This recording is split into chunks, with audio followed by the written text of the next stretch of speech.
سلام دوستای عزیز، به کانال آشپزی با ویدا خوش اومدین. توی این ویدیو طرز تهیه چند مدل مینی تارت رو براتون آماده کردم. امیدوارم که خوشتون بیاد.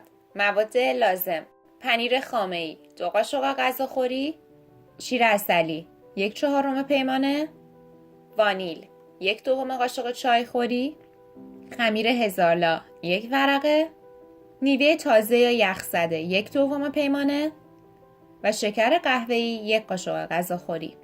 ابتدا برای درست کردن سس پنیر رو به همراه شیر عسلی، وانیل و شکر قهوه‌ای داخل یک کاسه میریزم و خوب اونها رو با هم ترکیب میکنم تا یک سس یک دست ایجاد بشه.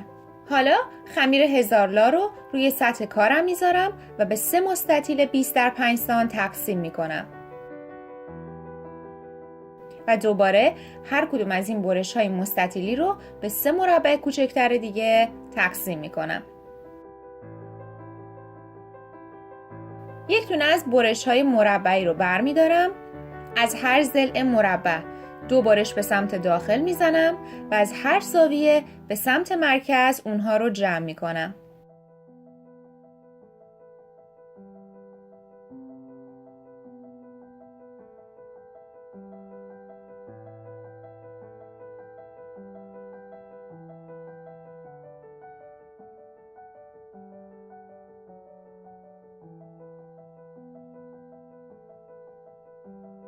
وسطش مقداری سس پنیر میریزم و روی اون میوه میذارم. مدل اول به صورت گل در اومد.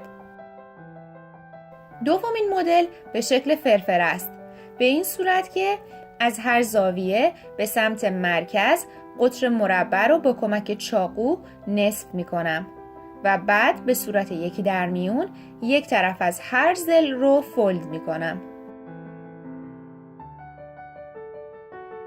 وسط اون سس سفید میریزم و میوه میذارم. سومین مدل شبیه کراسان یا ساندویچی هست. به این شکل یکی از همون برش های مستطیل شکل رو بر میدارم. از هر طرفش 3 برش اوریب روی عرض مستطیل میزنم. وسط اون رو سس شکلاتی میریزم، مقداری میوه روش میذارم و بعد به صورت یکی در میون برش ها رو روی وسط میخوابونم.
این مینی تارت های خوشگل و خوشمزه توی فر پف میکنن و بسیار بزرگتر میشن و میتونن یک گزینه خیلی ایدئال و مناسب برای مهمونی ها و دور همی ها باشن.